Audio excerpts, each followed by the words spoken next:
Hello friends, welcome to our vlog. Good morning from mine and Dorupur side. और हम दोनों की मॉर्निंग हो चुकी थी। मॉर्निंग के 8:30 हो रहे थे और 8:30 इसलिए हो रहे थे बिकॉज़ मैं मॉर्निंग में 4:30 पर उठ गई थी ब्रेकफास्ट एंड ऑल बना के। फिर दोबारा सो गई 6 to 6:30 पे। आई थिंक मैं और डोरू मॉर्निंग वॉक करके आए थे। उसके बाद देखो बाहर क्या नज़ारा था, ऐसा लग रहा था फॉग जैसी। मॉर्निंग में डेली ऐसे ही लगता है। और उठने की कोशिश कर रही थी बिकॉज़ डोरू को वॉक कराते कराते मेरी भी डबल वॉक हो जाती है। और उसके बाद मैं सब कुछ फटाफट सेट कर रही थी, बस वो ब्लैंकेट रह गया है, उसे इग्नोर कीजिए। उसके बाद मैंने सब कुछ सेट किया। डोरू तो ऑलरेडी सेट था। और ये मैंने क्लॉज़ेट अभी ऐसे ही सेट करी है। अभी धीरे धीरे सिर्फ समेट रही हूँ, सेट करने में टाइम लगेगा। और ये मुझे मेरे भाई रॉबिन ने दिया था। ही नोज़ मैं हन्नू भैया की कितनी बड़ी फ़ैन हूँ। और ये थोड़ा सा यहाँ पे क्लॉज़ेट बहुत बड़ी है लेकिन सेट करने में थोड़ा टाइम लग रहा है।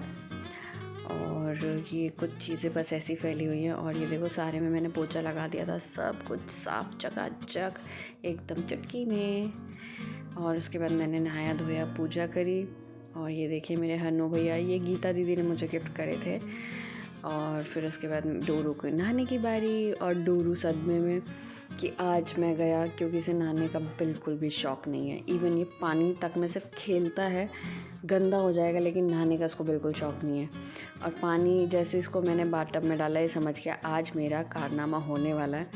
और मैं बिल्कुल भी रहम नहीं खाती, ये कू करता है बिकॉज़ नहाना ज़रूरी है। डेली वॉक पे जाता है। इंडिया में ये था कि वॉक पे नहीं जाता था, अंदर ही रहता था, तो थोड़ा साफ़ ही रहता था।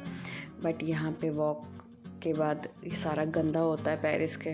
हालांकि मैं वाइप से साफ़ करती हूँ, बट आई थिंक नहलाना ज़रूरी है 3-4 दिन बाद एक बार। और ये देखो अभी तो वो कुछ कह नहीं रहा है। उसके बाद ये मैं क्या बताऊँ, ये बाथटब में इतनी बार उल्टा हुआ, इतनी बार उल्टा हुआ, मेरी तो हंसी छूट गई। क्योंकि इसके अंदर पेशेंस कम है। ये तो मेरे ख्याल से जो मुझे जानते हैं अच्छे ढंग से, वो बहुत अच्छे से जानते हैं कि डोरू के अंदर पेशेंस बहुत ही ज़्यादा कम है। और ये देखो शैम्पू में लपेट दिया मैंने इसको और धीरे धीरे नहला रही थी कि ये शांति से फटाफट नहा ले। बिकॉज़ मुझे पता था आधे से ज़्यादा इसने मुझे खरोंच मारा था। पहले मैंने सोचा था बाथटब में पानी भर देती हूँ और इसको बिठा देती हूँ थोड़ी देर के लिए, बट एक बार मैं ट्राई कर चुकी हूँ और इसने बहुत बुरा हाल कर दिए थे। ऐसे लग रहा था जैसे डूबने वाला। और ये डोर इस तरह इस टाइम गिर चुका था और मैं इसको बार बार नीचे उतार रही थी, पर ये मानने को तैयार ही नहीं था। ये देखो निकलने को तैयार। अरे मोरी मैया मुझे बचा लो कोई, मोरी मैया ये तो मुझे मार ही डालेगी मेरी माँ, मुझे मत कर मत मिला।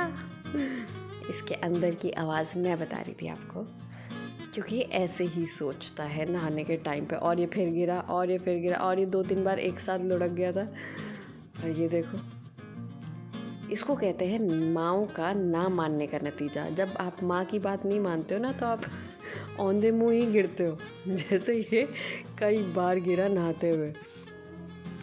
शक्ल तो इतनी भोली बनाता है, लेकिन ये नहीं पता कि अंदर देखो उसके कितनी शैतानी है। ये देखो अरे मोनी मैया बच कर दो, मुझको ठंडी लगी है। मुझे कोई फ़र्क नहीं पड़ता, मुझे नहलाना था, इसे साफ़ सुथरा बनाना था, क्योंकि मेरा राजा बेटा तो गोरा ही अच्छा लगता है। हालांकि ये गोरा नहीं है, काफ़ी कलर है इसके अंदर, आज तक मुझे भी नहीं पता चले। लोग वाइट बोलते हैं बट मैं इसको बोलती क्रीम, ब्राउन, ऑरेंज, सब कुछ मिक्स ही है। और ये देखो थोड़ा सा काम डाउन हो गया था ये, क्योंकि उसको पता लग गया था काम फिनिश होने ही वाला है। और ये देखो इसको लगा अब हाथ निचोड़ रहे हैं मेरे, अब सब डन, बट नहीं, अभी नहीं। अभी इसका मुंह बाकी था। सब कुछ नहाने धोने के बाद इसको मैंने फटाफट बाहर निकाला। और ये देखो संतुष्ट, बच गया। अब देखो आएगा तूफान। और ये लो, और ये डोरू का बच्चा, इसने मेरे सारे जितने मैंने अच्छे से सब बिछाया था इसने सब खराब कर दिया। पर क्या करे, मजबूरी है, कुछ कर नहीं सकती थी, क्योंकि इसको नहलाने का मतलब है आपको इसके हिसाब से चलना पड़ेगा उस दिन। और ये देखो फिर मैंने इसकी चीज़ रखी फटाफट और मैंने उठाई कोक, क्योंकि मैं पूरे दिन से थक चुकी थी। और ये बाहर डोरू भागा था अपनी एक चीज़ लेकर। और ये देखो बाहर का मौसम अब थोड़ा ठीक था। मॉर्निंग में तो बहुत ज़्यादा वो था, लेकिन टॉर्नेडो आने वाला था, बट ऐसा नहीं आया, सब कुछ बहुत बढ़िया है। और ये मेरे बाल बिल्कुल गीले, क्योंकि नहाने के बाद मैंने बाल खोले ही नहीं। और ये देखो, और ये मैं कोक पीते हुए enjoying my me टाइम। उसके बाद मैंने फटाफट शाम का सब कुछ डिनर वगैरह तैयार करके सब कुछ साफ़ कर दिया। ऑलरेडी मैं बहुत ज़्यादा थक चुकी थी, बट कुछ कर नहीं सकते थे, करना तो मुझे खुद ही है। और डोरू पोरू सोने चला, और उसके बाद मैं भी सोने चली। Bye bye, good night, take care, have a sweet dreams, thank you for watching.